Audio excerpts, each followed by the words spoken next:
Hello, Ina. How are you? I'm doing good. Did you get your Good. job and everything? Did you start your job or have? I've had 2 days of training. I have my third, well, my third day is tomorrow.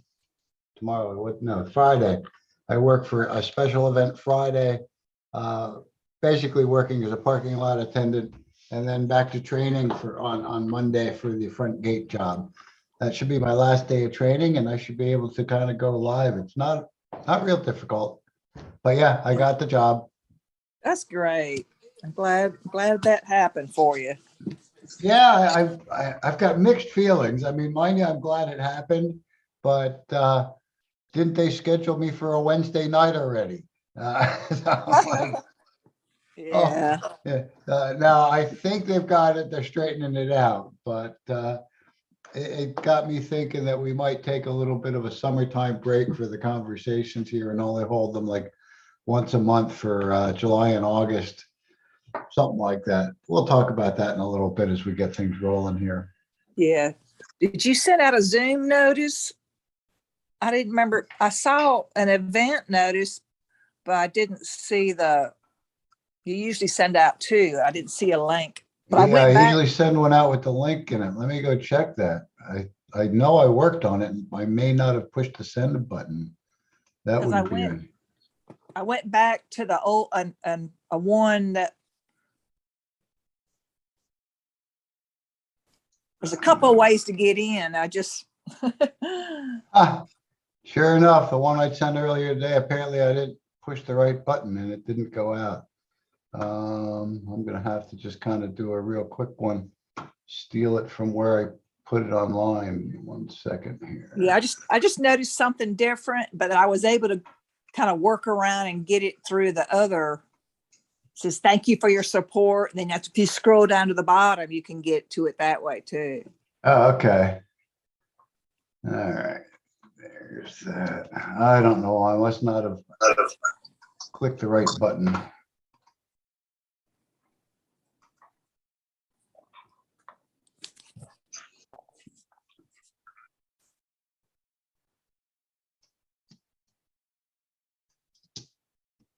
It might be kind of late to be sending this. I don't know how many people will actually get it, but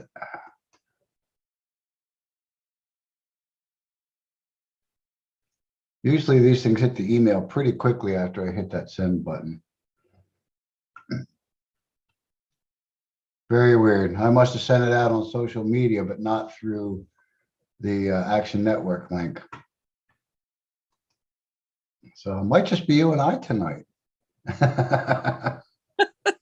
You never, whatever.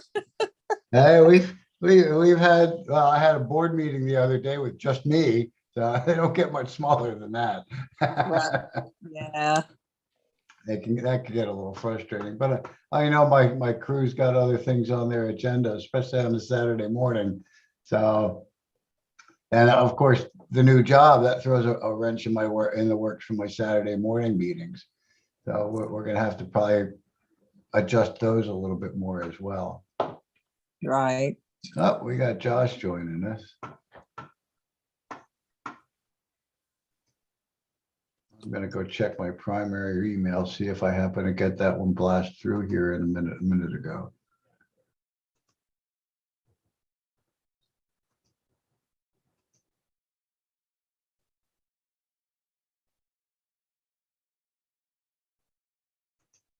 What's this one? Oh, Nancy Mace is gonna be at their Beaufort office tomorrow. Sorry, Nancy, I ain't coming. Yeah, there's been a lot going on this summer. I don't know anything in the federal government right now. They're not doing anything or moving anything forward. No, legislatively, I mean, there's nothing going on, so not really. Yeah, of course, we know the MORE Act moved through a couple of months ago into the Senate, but now they're dragging their feet on it and you know, saying we're gonna have to put this off. Schumer, who was supposed to announce that Cannabis Administration and Opportunity Act in April, he said that in April, now that's pushed off to August or something, just before they take their congressional break. The Safe Banking Act keeps getting kind of, they try this, they try that, it's not going anywhere. So no, legislatively, I mean, we're done here in South Carolina for the session. Nothing will go on here until, possibly early filings in December or first filings in next January, I think 12th of next January, 10th, something like that. Second Tuesday of the month. But yeah, we're done here as far as legislatively, and it seems like federally, not a whole lot's going on either. So that's why I think what we may do, looking at the election calendar basically is, and legislative calendar, there's not going to be much going on in the next couple of months, not until we start ramping up towards November. So September, October, we've got general elections in early November. So my thought is, and I'll put this out here to y'all, is to cut back to a summer schedule, I'll call it, for the cannabis conversation for the next few months. I do want to have a meeting. Of course, today we're going to talk a little bit about primary elections, only 2 weeks away. Next week is actually the night before I will be leaving for Pennsylvania for a few days. And again, I'll probably just talk a little bit about the primaries coming up, the following Tuesday. I will be back in town just in time to vote in the primaries. So I'll be coming back Monday night. And so on the 15th, which will be the third Wednesday for this month, I think we ought to have at least one more meeting to talk about, the results of the primaries here in South Carolina.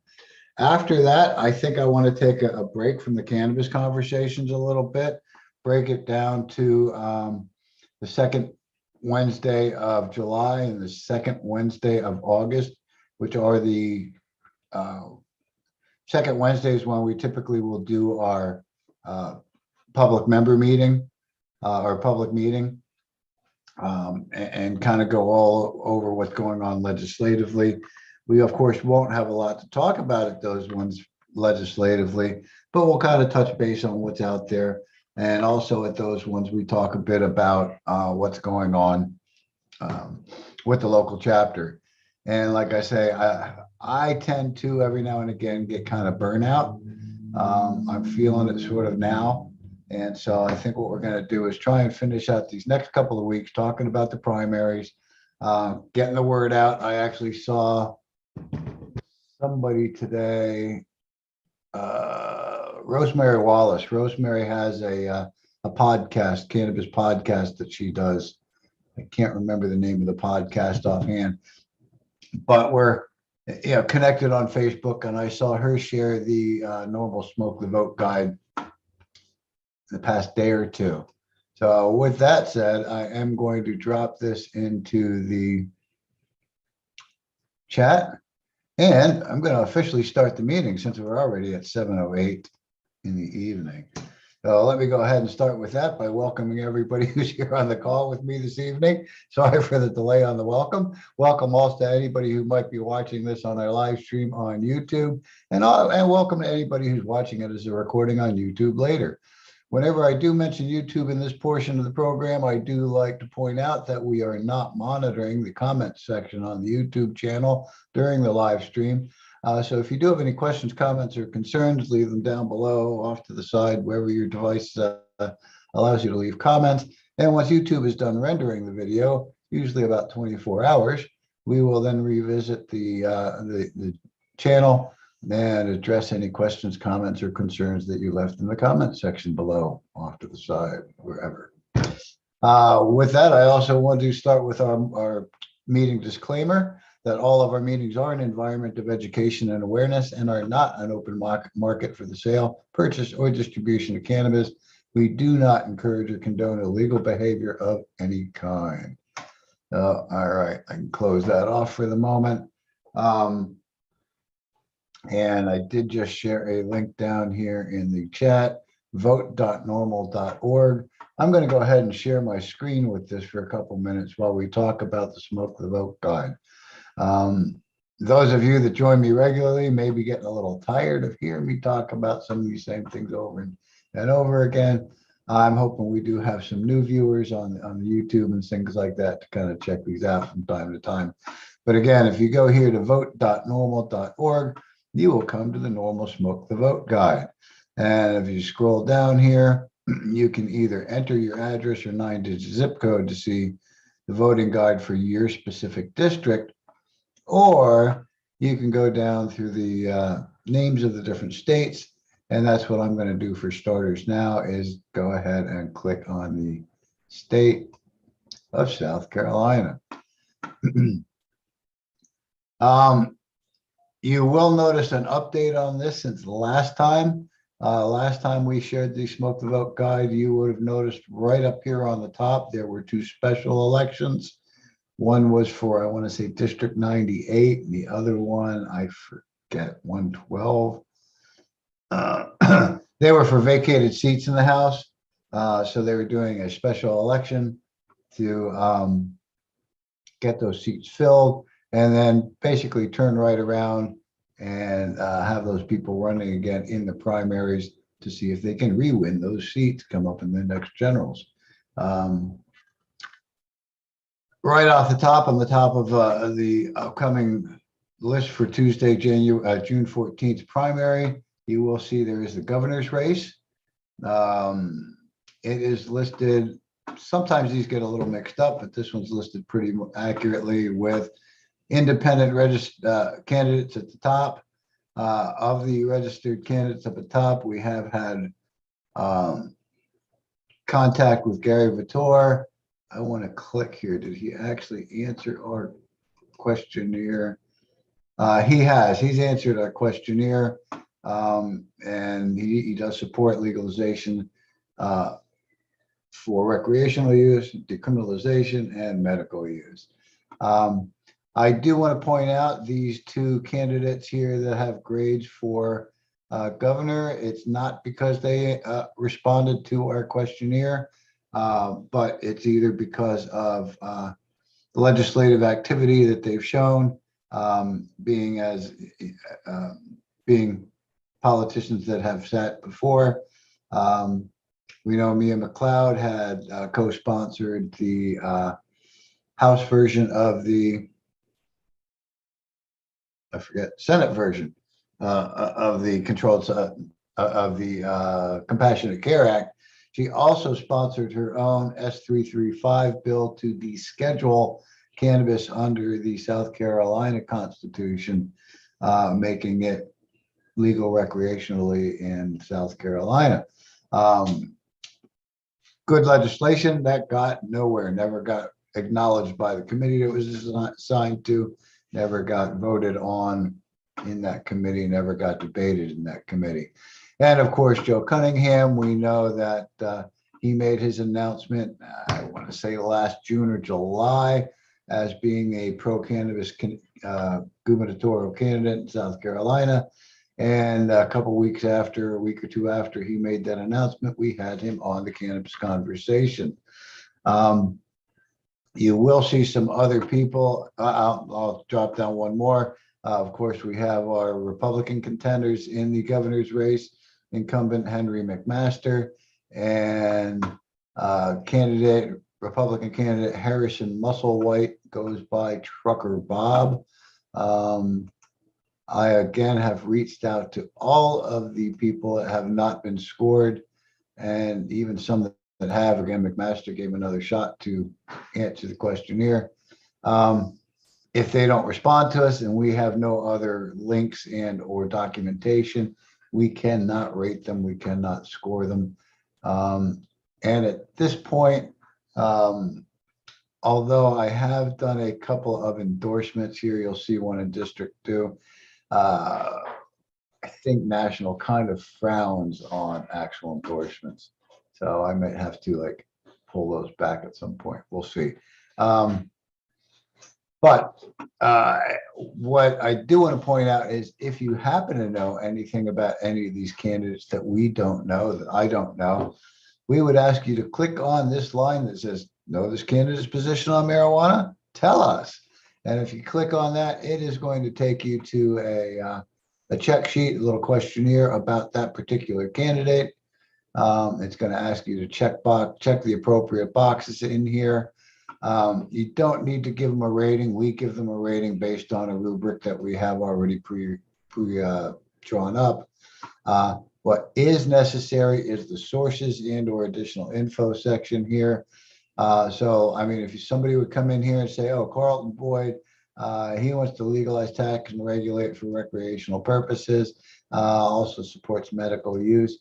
You better give me some links down below on where you got that information from, whether it's from their website and it's just under their policies and issues category. If it's from a newspaper article that happened to be, posted online that you saw, any of that type of information, we need those links to back up the claims, and so that we can share them with other people that are interested in researching their candidates in their area. So that to me is the most important part, is sharing the sources or the links. I don't know if I have it right up top here. I shared one recently from someone. Oh, it might be way at the bottom. Let me look. Let me go all the way down to the bottom. Hang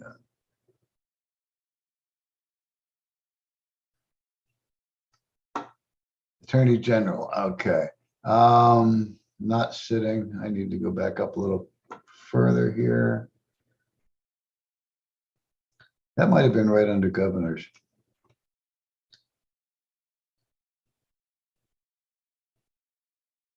There we go. I'm sorry, I scrolled down too far. Just below the governor's race, for some reason, they've got U.S. House District 1 kind of mixed in here for the Democrats, separated by the Republicans listed for the Attorney General race here in the state. So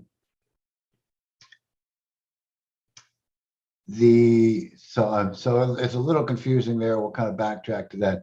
There is only 2 people running for Attorney General in the state. That is, again, incumbent Alan Wilson. We know that Alan has not been cannabis friendly to the citizens of South Carolina, even going as far as writing an opinion letter that hemp flower should still be illegal or is illegal because they can't tell the difference between hemp and marijuana. And so having, smoking of hemp flower is still, in his opinion, an arrestable offense. Wrong. Now, I did briefly chat with this Lauren Martell, who's running on the Republican ticket against Alan Wilson.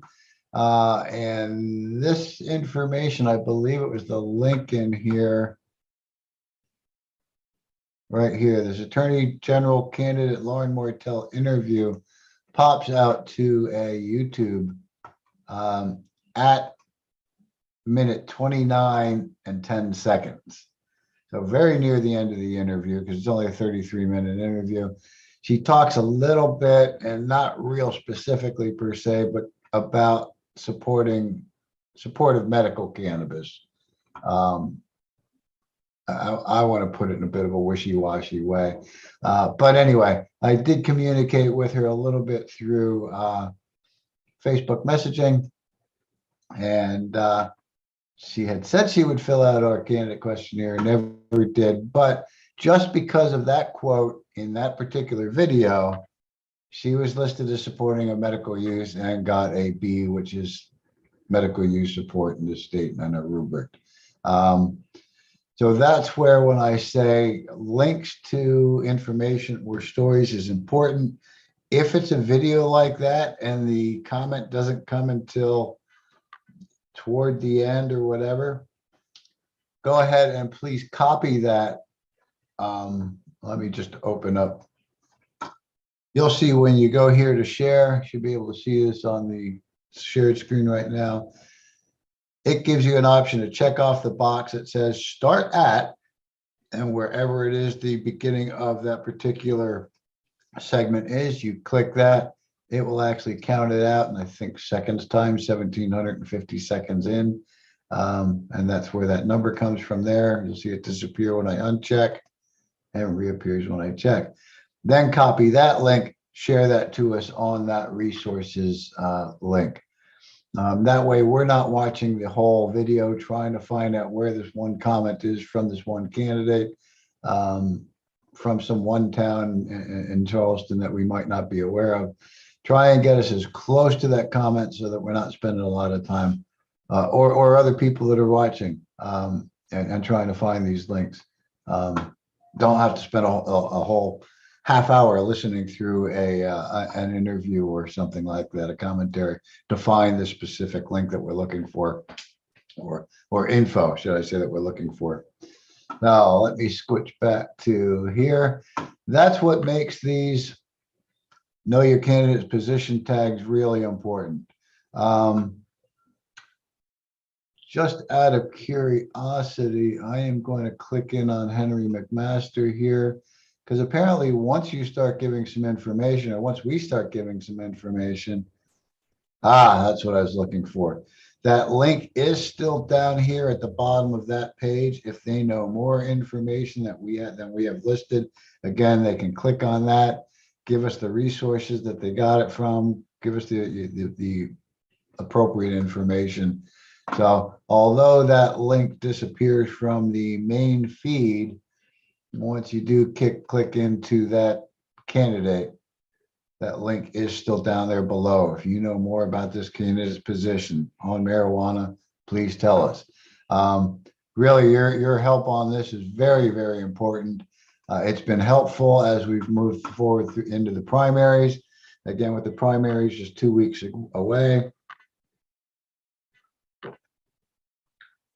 there's not a lot more I expect as far as candidates responding to the questionnaire at this time. And like I say, I plan on taking a cannabis conversation break through the summer.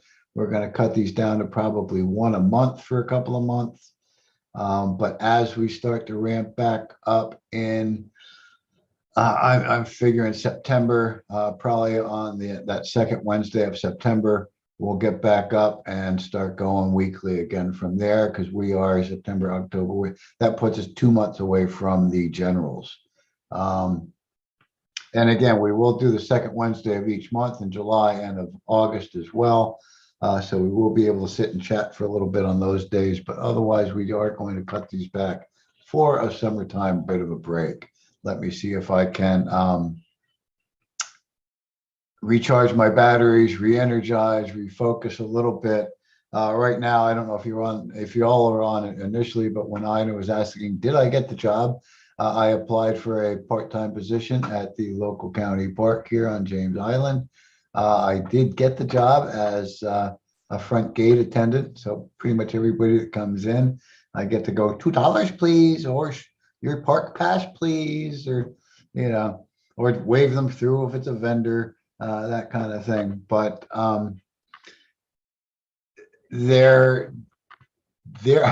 it's going to take, I think, a little bit to get scheduling down pat. I told them I was going to be away next week and going to Pennsylvania. They scheduled me for a day while I was in Pennsylvania. Thankfully, they were able to get that one straightened out. But then they also scheduled me for a Wednesday evening when we do our cannabis calls. And I told them I could work early, I could work middle, but I can't work their late shift because I need to get home by in time.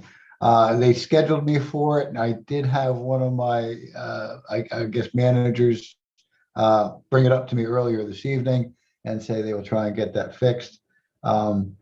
But that one's for the 22nd of June. And I think what we may do, folks, is, like I say, we'll meet tonight, we'll meet next week, we'll meet on the 15th, the day after the primaries, to kind of do a primary wrap up. And then we are going to skip a couple of weeks. We will actually wait until we get to July 13th is the second week of July. So we're going to take a couple of weeks break in there. Let me see if I can kind of catch my breath. see if I can get used to the new sort of routine with the park, and then get back in the swing of meeting. Like I said, we'll meet the 6th, I'm sorry, the 13th of July, and then we'll go into August, and we will meet the 10th of August. And then we'll take a break again until we get into September, where we will pick up on the 14th of September. Kids should be back in school by that point, and we will get back into the every Wednesday. After all this chatting, I look down here and I say, see that Josh says he would be welcome to host sometime as well. Josh, let's talk about that, because that might actually give us an option to keep some of these still going. I know a few of you like to come and join every week, and I'm not real happy about trying to change the schedule. So maybe that would be an option where you can come on and host for us a couple of times. I just sometimes run out of stuff to talk about too, I must admit, and haven't had any luck on any of these candidates wanting to come on and join us for the primaries. So I'm hoping we can step that up in August. Let me check my contact list here, make sure I have your home phone number. You gave it to me before, so I'm sure I do.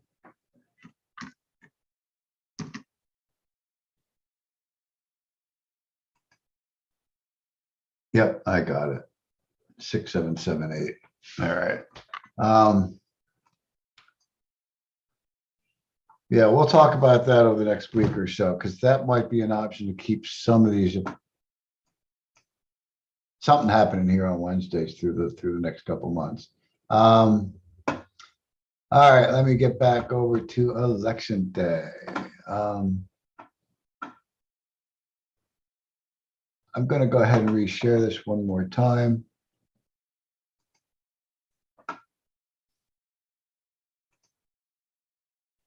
All right, there we go. Like I mentioned at the top, we start with the governor's race. We have the different categories for independents, Democrat, Republican.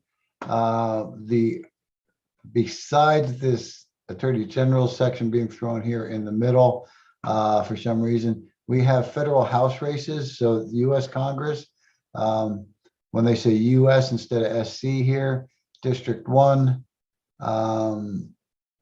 is basically, we don't have a primary for that seat because there's only one person running. So that will be the Democratic nominee.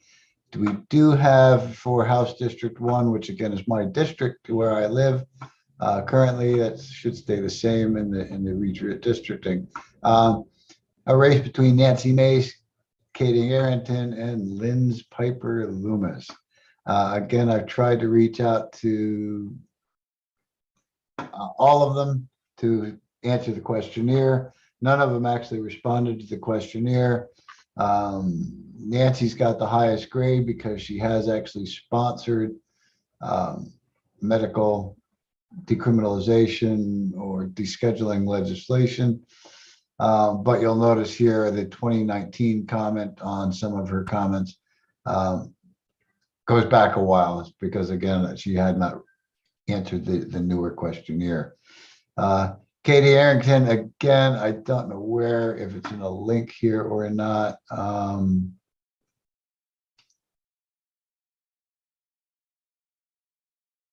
Pushes for the medical marijuana bill in South Carolina. It shows a link on when she did that a while back, but she is strictly medical, not friendly to any kind of decriminalization and or expungement and or adult use.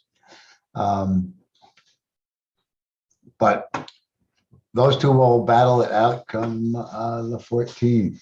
I will go down just a little bit further. There are two independents running in that for that seat as well. Again, neither of which have responded to the questionnaire. House District 2, we have Joe Wilson, who we have rated as a D-. He's basically not for medical and not for and is for jail time for possession, versus a Judd Larkin, who is for legalization of recreational decriminalization and medical uses. You'll see there's no competition. House District 3, Jeff Duncan, again, not necessarily a friend to cannabis. Only one running under any ticket. District 4, House District 4, U.S. House District 4. William Timmons, I follow him on Facebook begrudgingly, only because he's a politician. There is a race there for 4 Republicans, and also I see down below there's an independent and a Democratic candidate in those races. Again, for the Democratic candidate there, they will probably be what was the word I just used? The one selected for the Democrats, because there's nobody running against them. But we'll have to see how this Republican race plays out. U.S. House District 5, there are, this is another one got split up. We have Ralph Norman, who runs as a C. He's the incumbent. He's running about a C minus, and I have to open his up real quick, see what we might talk about. Some of his voting record, he has actually voted on the Safe Banking Act in 2021 and again in 2019, but he has voted against the MORE Act. He has voted against more research. So he has voted against the Blumenauer-McClintock-Norton Amendment. But again, he does vote positively on the Safe Banking Act. So he has managed to get above a D to a C minus, C-ish in there. Close this other window. There we go.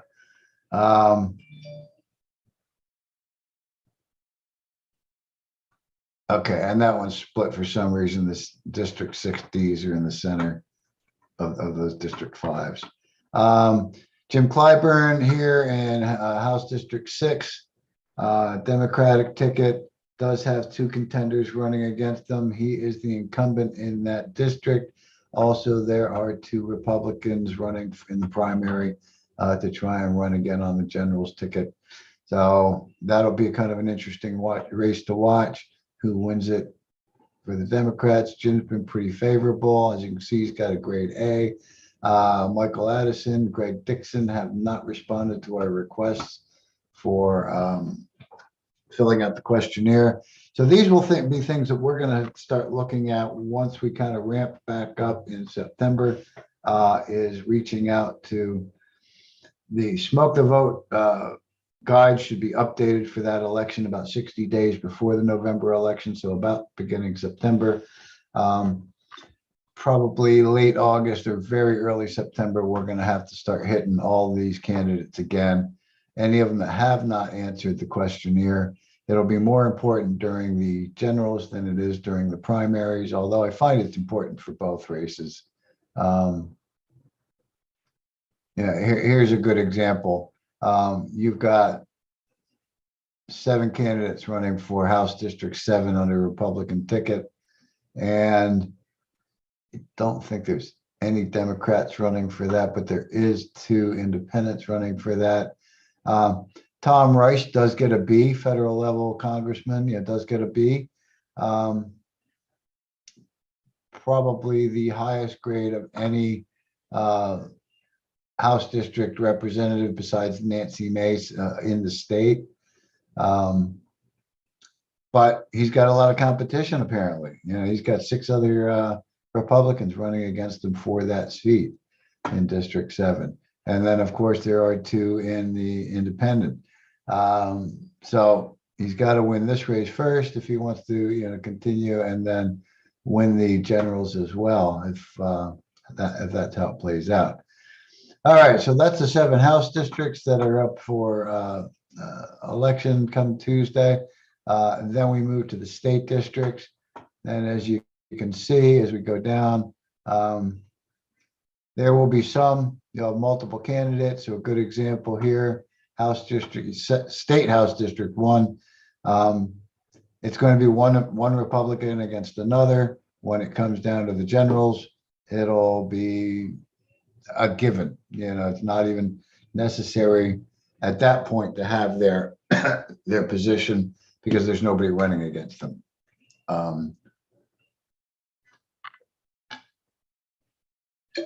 You'll see that on a number of these, and I was actually surprised when I was going down.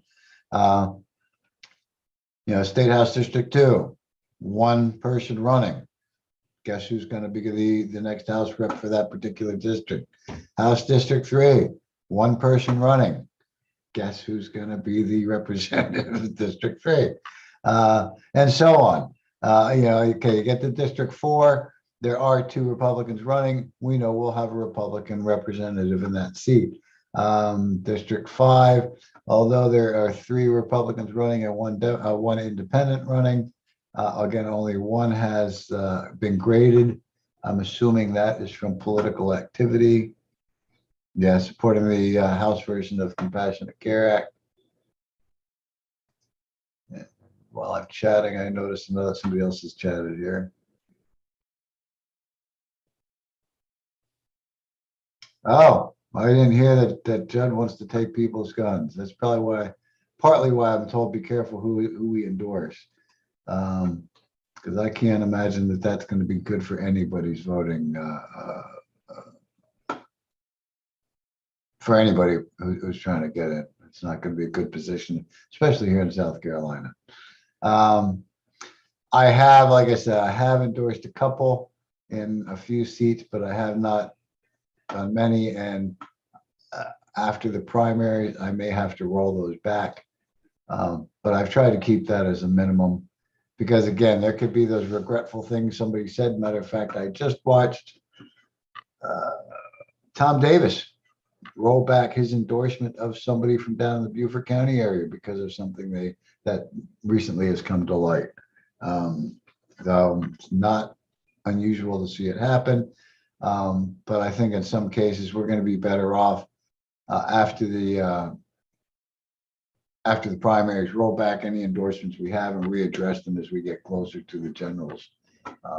And pretty much, I think we're just going to stick to our grading system and let people make their own choices without us necessarily giving an endorsement. All right, let me go ahead one more time here. I'll stop the share on this and double check the chat. Not a lot going on in here. That's kind of all I really had to talk about tonight is the upcoming primaries, and not the fact that we need to get more information on them because I've kind of run out of time on that. We do have a little time if somebody wanted to send out the questionnaire to a candidate in their area, and if the candidate responds, I can get them updated relatively quickly. But I've sent them out to most candidates. And many of those candidates, I've sent them out to multiple times. And I think the ones that we're interested in answering to this point have answered. And we will again readdress this as we get into the generals after the primaries. Any other thoughts or comments on the Smoke the Vote guide or on the questionnaire?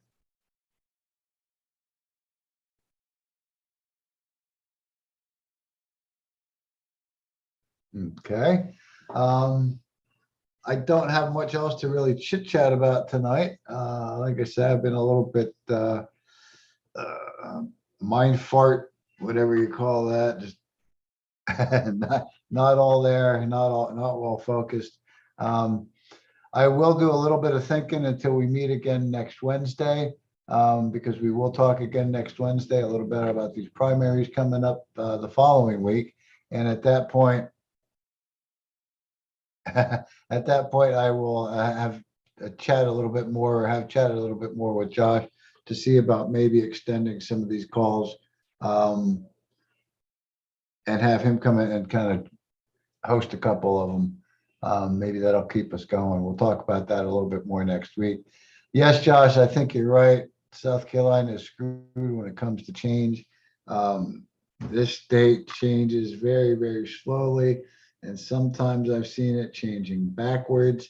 The new one I saw today, apparently this was legislation that passed, got signed by the governor, but now you have a new option on how to mark the edges of your property. Instead of just putting up no trespassing signs, you can put up or paint 8-inch wide by 2-inch, or 8-inch long by 2-inch wide purple lines. One, 3 to 6 feet above the ground. So I guess you could paint a purple line on a rock or a tree or something like that. A post, some immovable object is supposed to be. And instead of actually hanging a no trespassing sign on it, all you have to do is paint this purple line. And that's the equivalent of a no trespassing sign on your property now in South Carolina.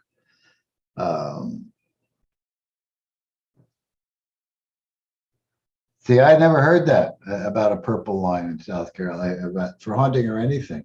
It was, but now apparently it is law that that's an acceptable method. So that's been a thing here in South Carolina for a long time. Nope, never heard the purple line thing. Like I say, had I been out for a walk one time, it's all purple line. I go, oh, isn't that a pretty purple line? And I would just keep on walking. I would have no clue what it was all about had I not seen that article today. So, they had all that important stuff to work on, purple lines and squat trucks, and I don't know what some of the other horrible legislation we had passed this year. And of course, the cannabis legislation getting shot down on technicalities and butchered the heck in the Senate before it ever even got to the House. So, I don't know what's coming for next year with that. I don't know what Tom Davis's plan is with that. I assume he's going to try and write it very similar to the way it ended up, to please everybody, because that's what he was all about, pleasing everybody, and then just somehow or another work around that, how to fund it. That tax issue, I don't know. He's moving to Florida with you and just saying, fuck it. I wouldn't doubt it. I wouldn't put it past anybody. I mean, he's got to be as frustrated as many of us are.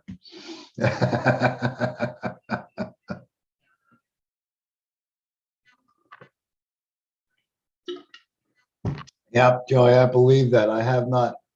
I mean, he changed it up a lot from the previous version with the 50% of the taxes going to SLED and the sheriff's offices. And so he did change it up. But yeah, my guess it's going to be very similar to what they ended up with before it hit the House. Except for, like I said, maybe some variations in the taxing and or funding scheme, how they want to manage that. All right. I don't know what else to say about that stuff. I think a lot of that's going to really depend on these elections, on where it goes next year. I, of course, running the social media page for NORML, I see all kinds of comments when I'll post different things about different stuff. But a good example, when Nancy Mace or Joe Cunningham or either of those are good examples mentioned coming out for pro cannabis. I heard some people going, yeah, I'll vote for them every day because of that. And then I hear others that say, Cunningham, oh, he's a Democrat, I'll never vote, blue, I'll never vote for a Democrat.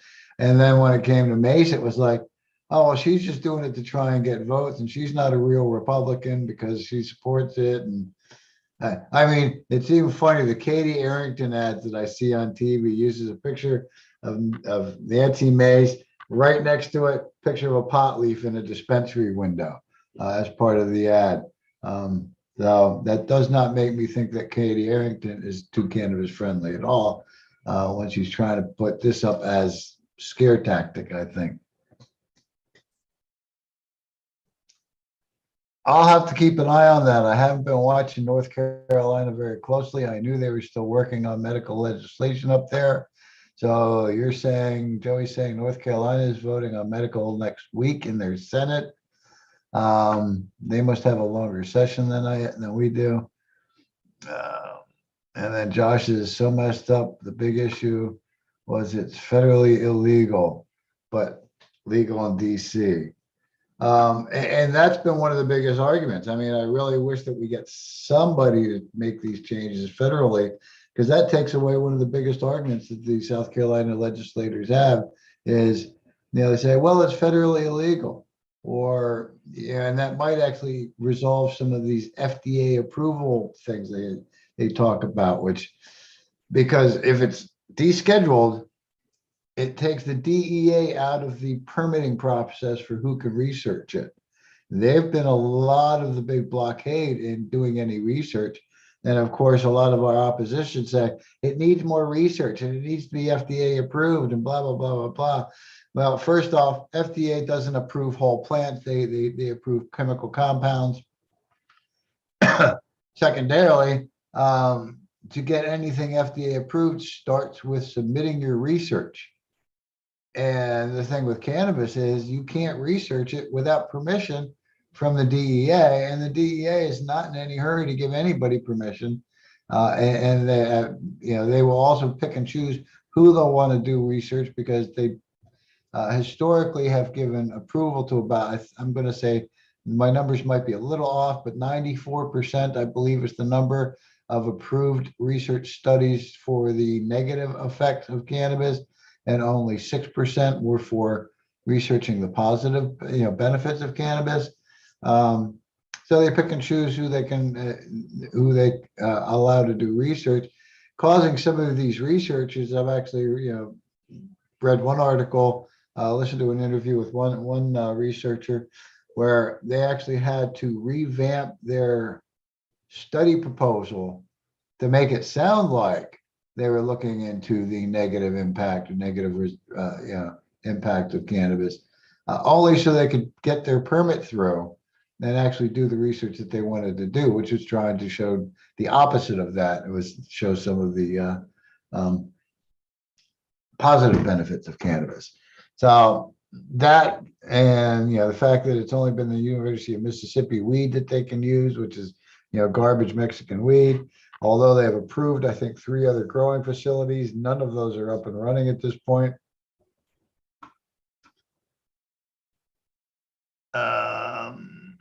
I'm not sure what the MSO stand for, but I know I did see that there are some larger organizations that were getting together, planning to sue the government, saying that descheduling hurts their business. Yeah, I didn't read it in detail, but I did hear that that's a possibility coming, because I think that was in Marijuana Moment, and shared a couple places. I do want to research that a little bit further, because that would be one way to go. Is the reason that a lot of these things are not litigated is because it takes money to litigate. It's not just like some lawyer wakes up out at one morning, goes, "Oh, I'm going to sue the federal government because marijuana laws are discriminatory and unconstitutional. Oh, let's go to work." No, they're in it for, like everybody else, they're in it for the money. If nobody's paying them to go ahead and sue, they're not just going to do it on their own. That's generally not how that works. They're not doing it out of the goodness of their heart to see the justice system operate properly. It's going to take, like this, businesses getting together and saying, look, they're hurting our pocketbook. We'll go ahead and put some money behind this and pay some lawyers and file a federal lawsuit. So yeah, I've got asked that quite often. Why don't we sue in South Carolina? Nobody here seems to have. I know our organization doesn't. But yeah, it would take money, and I don't think it'd be as tough finding a lawyer, but finding the money to pay a lawyer to take on a job like this. Because again, they're not going to just do it out of the goodness of their heart, even if they support and believe in the issue. Another good example, Josh mentioned the hemp farmers. And we've got that one couple that we tried to get to come out to our lobby day, and they eventually declined because they were basically in the middle of suing the state. DJ, are you telling me that those folks won? I mean, of No, course. I'm talking about the hemp farmers being able to grow. Oh, okay. I thought it was about the one where they confiscated and destroyed all their hemp. I think that one's probably going to take a little longer in the courts. But yeah, like I said, it's just another wrench thrown in the works. I'm feeling kind of burned out after what happened here in the state, in the House. But we'll work on it. We'll keep working on it. Like I say, I'll talk to Josh a little bit more about hosting some of these so we don't have to go to just once a month. In the meantime, I'm going to kind of call it for the evening. We're about 10 of 8 right now. I do want to thank you all for being here with me. As always, I appreciate your attendance, and many times your attendance gives me new and refreshed enthusiasm. Although it's coming in short waves right now, I do always appreciate your support. Beyond that, I just want to say that we will be back again next Wednesday. Next Wednesday will be the second Tuesday of the month. You should have your newsletter out the day or two before that meeting. We will again talk briefly about the upcoming primaries the following week and maybe what you can do in your communities to try and spread the word for people to check out the Smoke the Vote guide and find out what your local candidates are all about when it comes to cannabis. Otherwise, as always, kind of just keep an eye on our social media. We do post more on Facebook than we do at Instagram or Twitter, but we try and get a little bit of something posted out on each one of them through the week. And last but not least, don't forget to visit our website, support us with donations or shopping in our shop. And don't forget, when you're there on the first page, scroll all the way down to the bottom and sign up for our monthly newsletter. That's it again that I have for tonight. Thank you all so much for being here. We will see you next Wednesday. Bye-bye now.